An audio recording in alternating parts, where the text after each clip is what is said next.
ایک عورت کے لیے قرآن کریم میں بحیثیت بیوی کیا بیان ہوا ہے؟ فالصالحات قانتات حافظات للغیب۔ ایک صالحہ عورت کون ہوتی ہے؟ ایک صالحہ بیوی کسے کہتے ہیں؟ قانتات، جو مطیع اور فرمانبردار ہو۔ صلی اللہ علیہ وسلم وشر الامور محدثاتها وكل محدثة بدعة وكل بدعة ضلالة وكل ضلالة في النار۔ اللهم صل على محمد وعلى آل محمد كما صليت على إبراهيم وعلى آل إبراهيم إنك حميد مجيد۔ اللهم بارك على محمد وعلى آل محمد كما باركت على إبراهيم وعلى آل إبراهيم إنك حميد مجيد۔ قال الله تبارك وتعالى في كلامه المجيد: فأعوذ بالله السميع العليم من الشيطان الرجيم من همزه ونفخه ونفثه يا أيها الذين آمنوا اتقوا الله حق تقاته ولا تموتن إلا وأنتم مسلمون۔ يا أيها الناس اتقوا ربكم الذي خلقكم من نفس واحدة وخلق منها زوجها وبث منهما رجالا كثيرا ونساء واتقوا الله الذي تساءلون به والأرحام إن الله كان عليكم رقيبا۔ يا أيها الذين آمنوا اتقوا الله وقولوا قولا سديدا يصلح لكم أعمالكم ويغفر لكم ذنوبكم ومن يطع الله ورسوله فقد فاز فوزا عظيما۔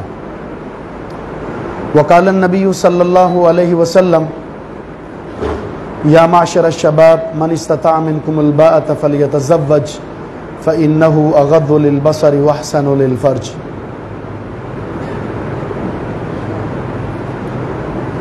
نکاح کی تقریب کے تعلق سے ہم یہاں موجود ہیں، اور اسی مناسبت سے چند گزارشات کتاب و سنت کی روشنی میں آپ کے سامنے پیش کرنے کی کوشش کروں گا، اور اس کے بعد انشاءاللہ نکاح کے حوالے سے ایجاب و قبول کی نشست منعقد کریں گے۔ آج ہمارا معاشرہ جس بے راہ روی کا شکار ہے، معاشرے کے اندر اور برائی کا آسان ہو جانا ہے۔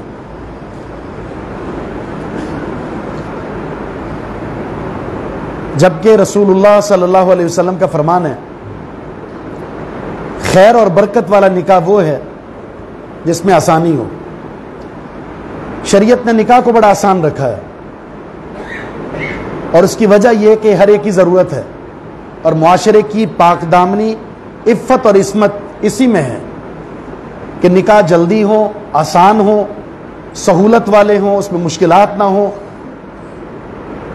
زیادہ قیود اور شروط نہ ہوں، ہر ایک کے لیے یہ میسر ہو جائے، اور جتنا نکاح عام ہوگا اتنی پاک دامنی اب ہوتی چلی جائے گی۔ ہمارے معاشرے میں ایک مسئلہ تو یہ نکاح کے تعلق سے ہے، دوسرا مسئلہ بڑا اہم ہے، اور وہ ہے آج کے دور میں نکاح ہو جانے کے بعد زندگی کے اندر بہت سارے مسائل کھڑے ہو جاتے ہیں۔ کتاب و سنت کی نصوص کو پڑھیں تو پتہ چلتا ہے اللہ رب العزت نے نکاح کو رکھا ہی اس لیے ہے لِتَسْكُنُوا إِلَيْهَا، تاکہ تمہیں سکون اور راحت میسر ہو۔ رسول اللہ صلی اللہ علیہ وسلم کا فرمان ہے: لَمْ تَرَ لِلْمُتَحَابَّيْنِ مِثْلَ النِّكَاحِ، نکاح کے ذریعے جو رشتہ قائم ہوتا ہے ایسی محبت آپ کسی اور چیز میں نہیں دیکھو گے۔ تو یہ محبت بھرا رشتہ ہے، اور یہ سکون اور راحت والا رشتہ ہے۔ لیکن ہمارے معاشرے میں ایک المیہ یہ ہے، اس وقت سب سے زیادہ مشکلات اسی رشتے کے تعلق سے ہیں۔ کچھ دن پہلے ایک رپورٹ شائع ہوئی جس میں یہ بات تھی کہ سعودی عرب اس کے حوالے سے یہ بات تھی ہر 10 منٹ کے بعد طلاق ہو رہی ہے، اور اس کے قریب قریب شرح ہمارے معاشرے میں بھی ہے۔ جتنے مفتی حضرات ہیں ان کے پاس سب سے زیادہ اگر کوئی مسئلہ آتا ہے وہ طلاق کا ہے۔ وکلا برادری جو خاندانی نظام کو دیکھتے ہیں ان کا اپنا تبصرہ ہے، ہمارے پاس 95 صرف اور صرف طلاق کے مسائل ہیں۔ اس کی وجہ کیا ہے؟ اس کی 2 وجوہات ہیں، بنیادی ایک ہی ہے۔ سورہ بقرہ میں اللہ رب العزت نے ایک آیت کا ایک چھوٹا سا حصہ، یہ جو رشتہ ہے نا محبت اور سکون اور الفت اور مودت والا، اس کا ایک پیرایا ذکر کیا ہے، وَلَهُنَّ مِثْلُ الَّذِي عَلَيْهِنَّ بِالْمَعْرُوفِ وَلِلرِّجَالِ عَلَيْنَا دَرَجَةٌ۔ اس آیت کے چھوٹے سے حصے میں اللہ تعالیٰ نے حقوق کا ذکر کیا ہے۔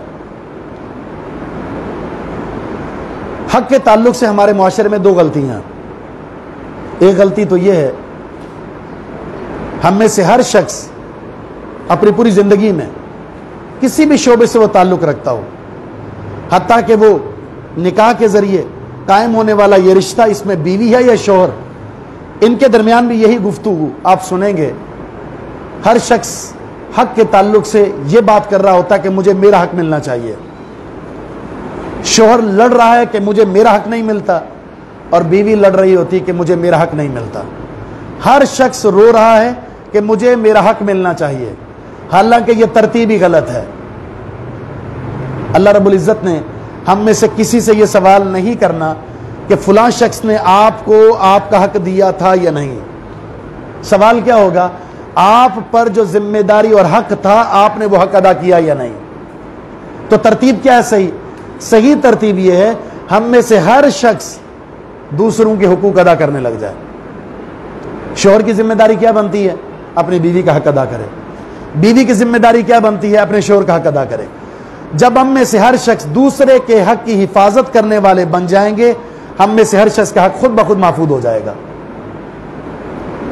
اپنا حق نعرہ نہ لگائیں مجھے میرا حق ملے، اپنے گریبان میں جھانک کر دیکھیں کہ آپ نے دوسروں کا حق ادا کیا یا نہیں۔ اگر حق ادا نہیں کیا تو پھر آپ اپنے حق کی بات کیسے کر سکتے ہیں؟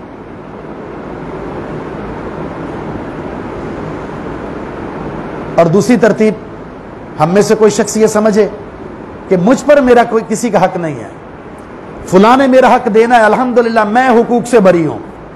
حق سے کوئی بری ہے ہی نہیں۔ حق کی ترتیب میں یہ ضرور ہو سکتا ہے کسی کے حق زیادہ ہیں کسی کے کم ہیں، لیکن حق سے مستثنا کوئی نہیں ہے۔ ہم یہاں پر چونکہ نکاح کی تقریب میں ہیں تو اسی حوالے سے حقوق کی ہم بات کر لیتے ہیں تاکہ ایک مناسبت قائم ہو جائے، اور ہمارے گھروں کے اندر جو یہ بدسکونی کا ایک ماحول ہے، ان نصوص کی روشنی میں کم از کم ہم اپنی ذمہ داری کو سمجھیں اور اپنے گھر کے اندر سکون، محبت اور برکت اور الفت کے لیے ان نصوص کی روشنی میں جو حصہ ڈال سکتے ہیں وہ ضرور ڈالیں۔ یہ جو آیت آپ کے سامنے پڑھی ہے، اس آیت میں اللہ نے فرمایا ہے بیویوں کے بھی حقوق ہیں، شوہر کے بھی حقوق ہیں۔ جس قدر اللہ رب العزت نے شوہر کے حقوق بیوی پر ڈالے ہیں، اتنے ہی بیوی کے حقوق اللہ نے شوہر پر بھی ڈالے ہیں۔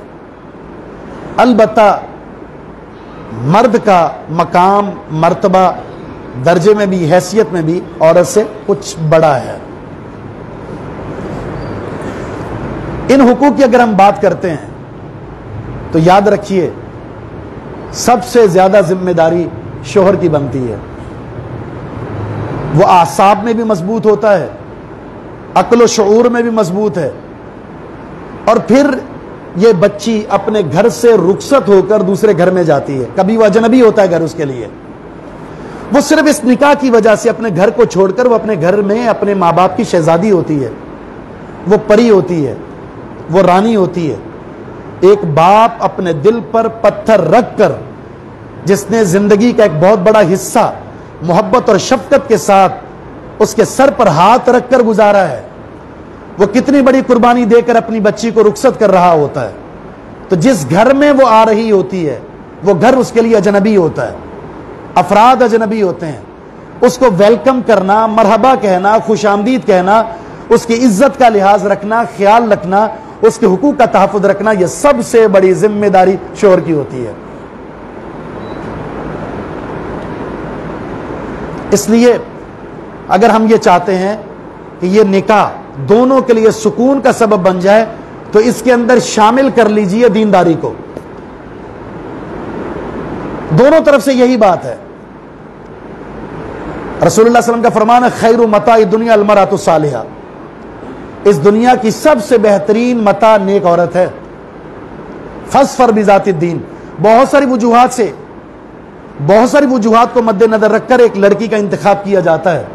اگر آپ دینداری کی بنیاد پر لڑکی کا انتخاب کر کے شادی کریں گے تو کامیابی مقدر ہے،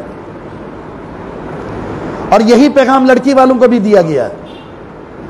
اذا خاطب الیکم من ترضون دینہ وخلقہ فزوجوا، جب تمہاری طرف نکاح کا پیغام آ جائے ایک ایسے لڑکے کا جس کا دین، جس کا اخلاق تمہیں پسند ہے، وہ دیندار ہے، وہ اخلاق والا ہے، وہ کردار اچھا ہے اس کا، شادی کرا دو۔ اگر ایسا نہ کرو گے تو بڑا فساد رونما ہوگا۔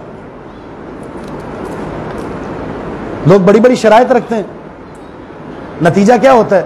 وہ بچی 40 سال کی عمر کو پہنچ گئی ہے، ان شرائط کے مطابق رشتہ نہیں مل رہا، گناہ کا راستہ آسان ہو گیا۔ نکاح کو مشکل کریں گے تو نکاح کا جو برائی کا راستہ وہ آسان ہو جائے گا۔ تو ایک کامیابی دونوں کے لیے وہ اس چیز میں ہے کہ دینداری کا انتخاب کریں۔ جتنی برکتیں ہیں نا اس نکاح کی روشنی میں، وہ برکتیں دینداری کی بنیاد پر آتی ہیں۔ جب دونوں طرف سے دینداری ہوگی تو پھر حقوق کا تحفظ بھی ممکن ہو سکے گا۔ بحیثیت بیوی کیا ذمہ داری عائد ہوتی ہے؟ مثلا رسول اللہ صلی اللہ علیہ وسلم نے بڑا آسان پروگرام ایک بچی کو، ایک عورت کو، ایک خاتون کو دیا ہے۔ رسول اللہ صلی اللہ علیہ وسلم کا فرمان ہے ایما امرأۃ صلت خمسہا وصامت شہرہا واطاعت بعلہا وحفظت فرجہا فلتدخل الجنہ من ابواب الجنۃ شاءت او کما قال، جو عورت 5 وقت کی نماز پڑھ لے، رمضان کے روزے رکھ لے، اپنی عزت کی حفاظت کر لے اور اپنے شوہر کی اطاعت کر لے، جنت کے 8 دروازے کھول دیے جائیں گے، جس دروازے سے چاہے وہ جنت میں چلی جائے۔ دیکھیں نکاح سے پہلے وہ ذمہ داریاں اس پر عائد ہوتی تھی، نماز اس نے پڑھنی ہے، روزے اس نے رکھنے ہیں، عزت کی حفاظت کرنی ہے۔ نکاح کے بعد ایک ذمہ داری اور بڑھ گئی، اور وہ بہت اہم ذمہ داری ہے۔ اللہ کے رسول صلی اللہ علیہ وسلم سے سوال ہوا تھا، سیدنا ابو ہریرہ فرماتے ہیں کہ سب سے بہترین عورت کون سی ہے؟ تو آپ نے جواب کیا دیا تھا، جب شوہر اسے کسی چیز کا حکم دے فرما برداری بجا لائے، جب اس کی طرف دیکھے تو اسے خوش کر دے، اپنی عزت کی حفاظت کرے، اور شوہر جس چیز سے راضی ہے اس چیز کو وہ اختیار کرے، یہ سب سے بہترین خاتون ہے۔ تو ایک عورت کے لیے قرآن کریم میں بحیثیت بیوی کیا بیان ہوا ہے؟ فالصالحات قانتات حافظات للغیب۔ ایک صالحہ عورت کون ہوتی ہے؟ ایک صالحہ بیوی کسے کہتے ہیں؟ قانتات، جو مطیع اور فرمانبردار ہو، اللہ کی اطاعت گزار اور اپنے شوہر کی اطاعت اور فرمانبرداری کرنے والی ہو، یہ صالحہ خاتون ہے۔ تو بیوی کا شوہر کے تعلق سے یہ حق بنتا ہے، یہ ذمہ داری بنتی ہے کہ وہ اپنے شوہر کی فرما برداری کرے، لیکن شریعت کے حدود میں رہتے ہوئے۔ لا طاعۃ لأحد فی معصیۃ الخالق، یہ ایک مسلمہ اصول ہے کہ اللہ کی نافرمانی میں کائنات کے اندر کوئی بھی شخص ایسا ہے ہی نہیں جس کی بات کو مانا جائے، جب اللہ کی نافرمانی لازم آ رہی ہو۔ اللہ کی اطاعت کے تحت رہتے ہوئے شوہر کسی چیز کا حکم دیتا ہے تو یہ حق بنتا ہے بیوی کا کہ اس کی بات کو مان لے۔ دوسری بات یہاں ذکر ہوئی ہے، بیوی کی یہ ذمہ داری ہے کہ شوہر کے راز کی حفاظت کرے، حافظات للغیب۔ بہت ساری امور، بہت ساری باتیں جو میاں بیوی کے درمیان ہوتی ہیں، اب میاں بیوی کے درمیان جو راز والی باتیں ہیں یہ صالحہ خاتون کی نشانی ہے کہ اسے افشا نہ کرے۔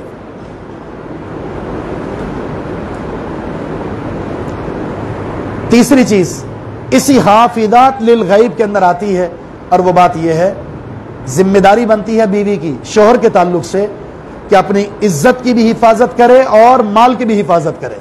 شوہر موجود نہیں ہے، شوہر گھر سے باہر ہے، تو گھر کے اندر رہتے ہوئے گھر کی حفاظت، عزت کی حفاظت اور شوہر کے مال کی حفاظت، یہ شوہر کے حقوق میں سے ہے جو اس بیوی نے ادا کرنے ہیں۔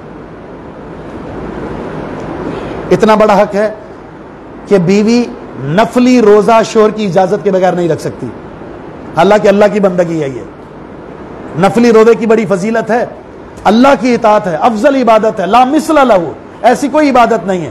لیکن جب شوہر گھر میں موجود ہے، نفلی روزہ رکھنا چاہتی ہے تو اپنے شوہر سے پہلے اجازت لے۔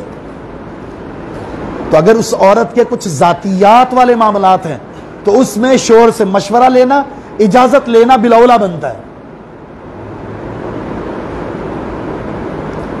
شوہر کی کیا ذمہ داری ہے؟ یہ بڑی اہم بات ہے۔ ہم سب یہاں موجود ہیں، شادی شدہ ہیں۔ خرابی کہاں سے پیدا ہوتی ہے؟ یہیں سے پیدا ہوتی ہے۔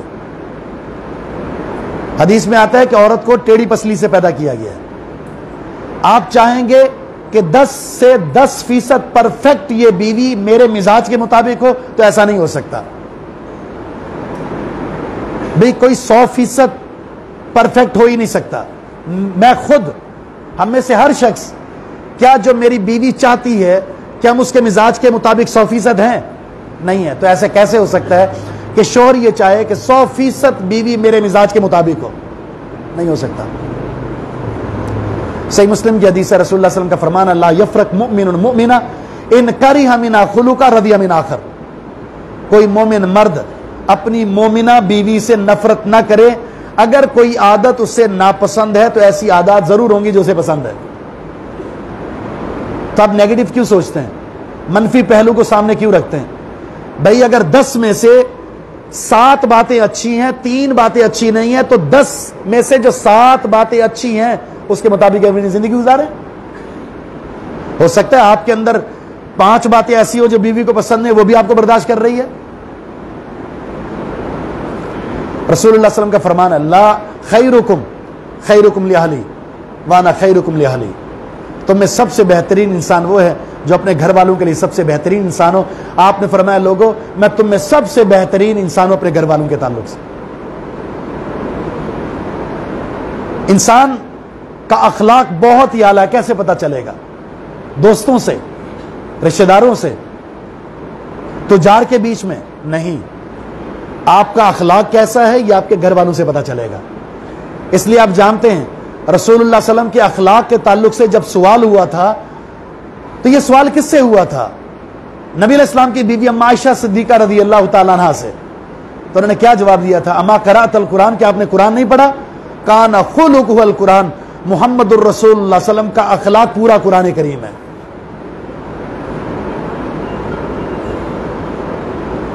تو آپ کا زیادہ تر وقت گھر میں گزرتا ہے، گھر والوں کے ساتھ بے تکلفی ہوتی ہے۔ اس ماحول میں رہ کر آپ کا کردار، اخلاق، سیرت اور صورت کیسی ہے تو بیوی بتائے گی کہ یہ اخلاق کا مالک ہے یا نہیں۔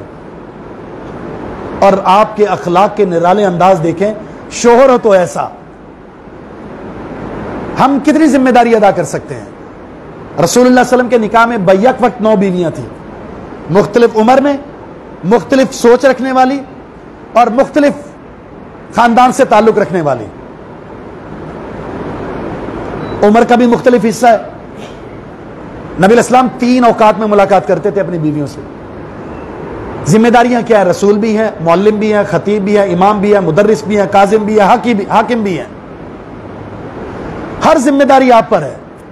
فجر کی نماز کے بعد بھی اپنی بیویوں کے ساتھ ملاقات کرنے کے لیے جاتے، خیریت دریافت کرتے، پوچھ گچھ ہوتی کس چیز کی ضرورت ہے۔ عصر کی نماز کے بعد بھی اپنی بیویوں کے پاس جاتے، ملاقات کرتے، ضرورت کا پوچھتے، اور مغرب سے اس بیوی کے گھر میں جانا شروع کرتے جس کی باری ہوتی تھی۔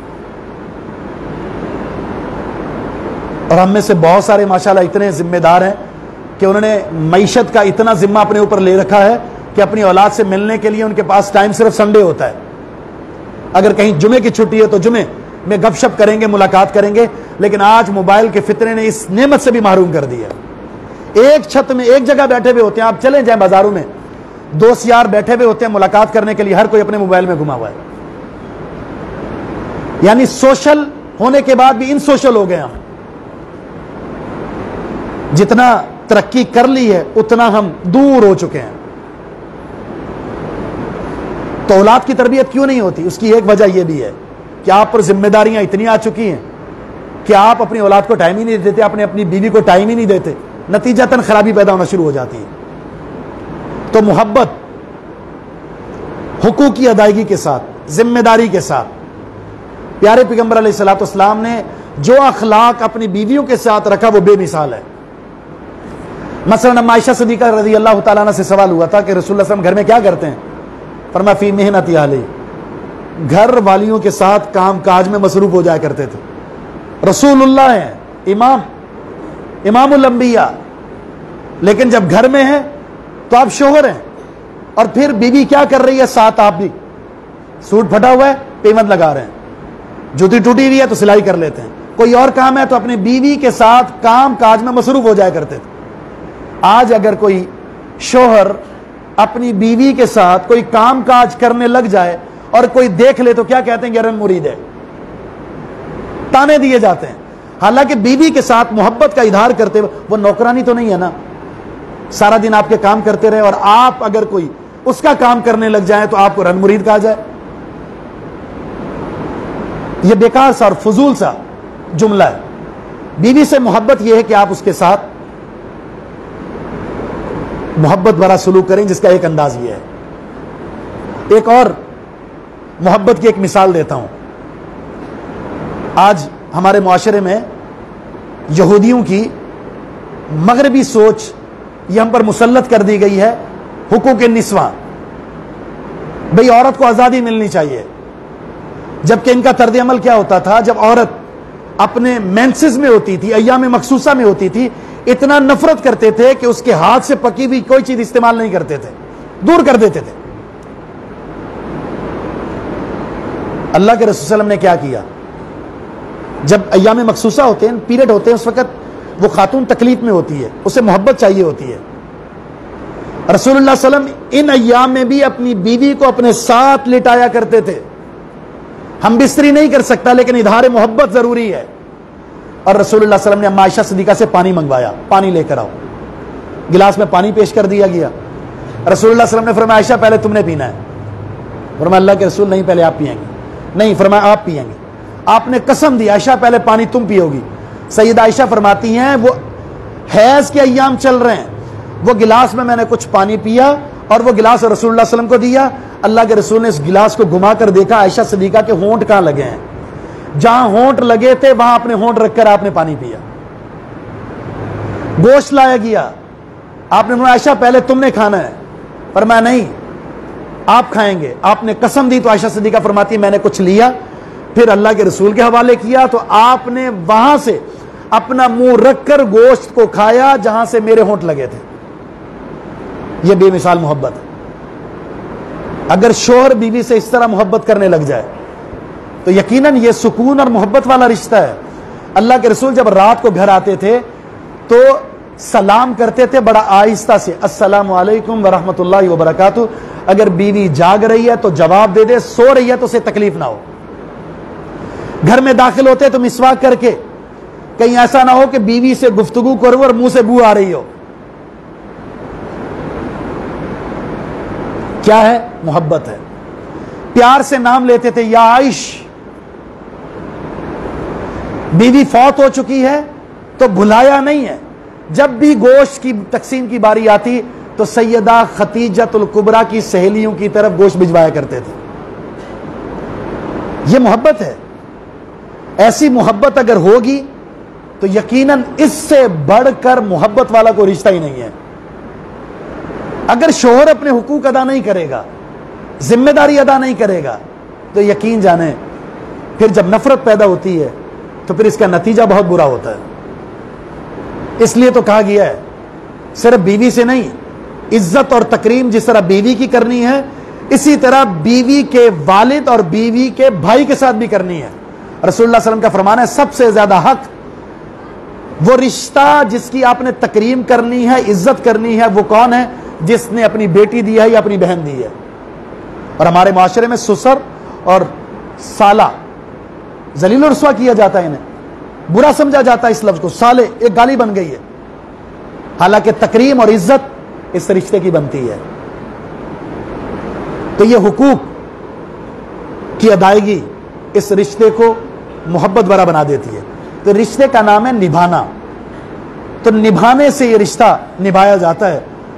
اگر ہم اپنے مزاج کے اندر اکڑ پن لائیں گے، شوہر اپنے مزاج کے اندر یہ تبدیلی نہیں لاتا کہ میں نے گھر کو چلانا ہے، بڑا میں ہوں تو میں نے چلانا ہے گھر، اور اگر کہیں اونچ نیچ ہو جائے تو سلجھانا بھی شوہر نہیں ہے، بیوی کمزور ہوتی ہے، وہ آپ کے لیے قربانی دے کر آئی ہے، تو اس لیے ذمہ داری آپ کی بنتی ہے۔ اگر ناراضگی ہو گئی تو صلح بھی آپ کریں، اس معاملے کے اندر آگے بڑھنے کی کوشش بھی آپ کریں، اس لیے کہ درجہ بھی آپ کا اوپر رکھا گیا ہے۔ تو اگر ہم سب اپنے گھروں میں اللہ کے رسول صلی اللہ علیہ وسلم کی جو سیرت ہے نا بحیثیت شوہر، اس کو پڑھ کر اس رشتے کو آگے بڑھانے کی کوشش کریں گے تو بڑا ہی محبت والا رشتہ ہے، بڑا ہی الفت والا یہ رشتہ ہے، بڑا ہی سکون والا رشتہ ہے۔ اللہ رب العزت ہمیں اس رشتے کو اسی طرح نبھانے کی توفیق عطا فرما دے، اور یہ الجھنیں، یہ جو نفرتیں ہیں، یہ جو عداوتیں ہیں، ان کو ختم کرنے کے اللہ میں توفیق عطا فرما دے۔ دیکھیے ماں باپ کا جو حق ہے وہ کوئی نہیں لے سکتا، بہن بھائیوں کا جو حق ہے وہ کوئی نہیں لے سکتا، بیوی کا جو حق ہے وہ بھی کوئی نہیں لے سکتا۔ اب شوہر کی ذمہ داری کیا ہے؟ بیوی کے بھی حقوق ادا کرے، بہن بھائیوں کے بھی حقوق ادا کرے، اور والدین کے بھی حقوق ادا کرے۔ ہر حق والے کو حق دینا اس کی ذمہ داری بنتی ہے۔ جب ہم کہیں گے ماں باپ کا حق دینا ہے، بیوی کا حق چھوڑ دو، بہن بھائیوں کا حق چھوڑ دو، یہ غلط ہے۔ بیوی کا حق دینا اس کے بعد مجھ پر کوئی حق نہیں ہے، تو یہ بھی غلط ہے۔ ذمہ داری کے ساتھ آگے بڑھنا ہے، یہ ذمہ داری شادی کے بعد بڑھ جاتی ہے، اور اس کو نبھانے کا ہمارے اندر ایک گر ہونا چاہیے۔ اللہ رب العزت ہمیں توفیق عطا فرما دے، کتاب و سنت کی روشنی میں ان ذمہ داریوں کو ادا کرنے کی توفیق عطا فرما دے۔ وما توفیق الا باللہ، وآخر دعوانا ان الحمد للہ رب العالمین۔